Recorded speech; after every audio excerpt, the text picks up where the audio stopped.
Somebody once asked me on a podcast what I thought was a real buffer for positive mental health, and the answer seemed to surprise him. I said, well, that's simple. It's knowing what your values are. In other words, knowing what you need to be connecting with to feel truly fulfilled and happy, alive, excited, motivated, like your most authentic self, because it's only really from there that we can self-actualize, which is the pinnacle of Maslow's hierarchy of needs, what we need to be connecting with to fulfill our highest purpose on earth. Now, I think it's pretty common with my clients to feel a sense of apathy, confusion, and also a sense of normalizing real discontent, maybe feeling spoiled that my clients feel unfulfilled despite earning great salaries in consulting, law, finance and beyond. But actually, we can find ourselves getting really quite lost in sort of someone else's dream because of very common issues like parents saying, well, you should do this because you've got a first in English, or, well, you're great with numbers, so, why don't you become a data scientist? When actually, you might be great at it, but you might have zero interest in it, or it might not play to any real higher purpose on earth, which can leave you with niggling doubts or a deep sort of gnawing at your soul. It's a spectrum, as I see in my work a lot.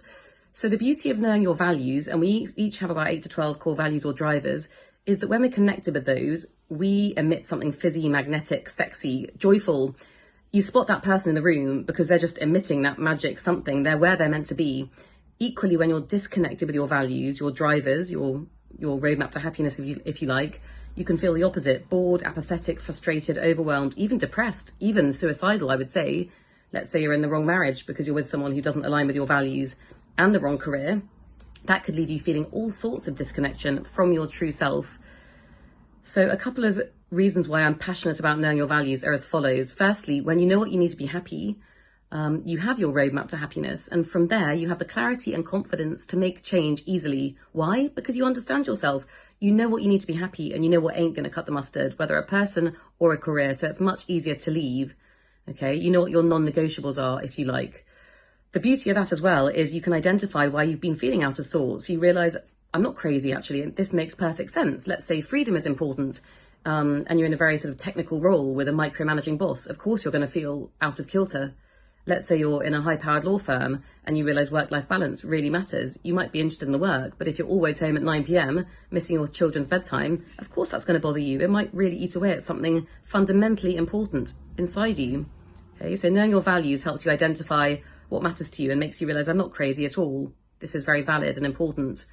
The third beauty of knowing your values is you get to sort of design your life day to day. So if I feel out of sorts, I can immediately identify from my 8 to 12 values, this is why. I haven't met new people for a while. That's hugely energizing for me. I haven't been out on walks in nature. That also really invigorates me. It inspires me. It connects me to what matters to me, to my intuition. So values are hugely important. Okay. When you're connected with them, you also connect with the lower parts of Maslow's hierarchy of needs. You have a sense of self-esteem because you're playing to the things that matter to you. You have a sense of belonging, perhaps, because perhaps you're surrounded by colleagues who are aligned with you. Perhaps they're bright and engaging like you are. Perhaps your voice matters. Perhaps you can feel seen and heard. Okay, you probably get that sense of belonging, but you need to fulfill those lower parts in order to fulfill the pinnacle self-actualization of that pyramid. So it's really important that you get all of those right. Otherwise, you're kind of screwed in terms of the higher fulfillment. So I'm just going to leave you with this quote that I put in an earlier LinkedIn post, which for me really sums up why values are so important and expansive. They really are. They change everything. They're the great game changer. Okay, and this is it. It's by a lady called Brianna Wiest. Not sure how you pronounce her surname. So she says this: I hope you allow your life to be bigger than you ever thought it could be.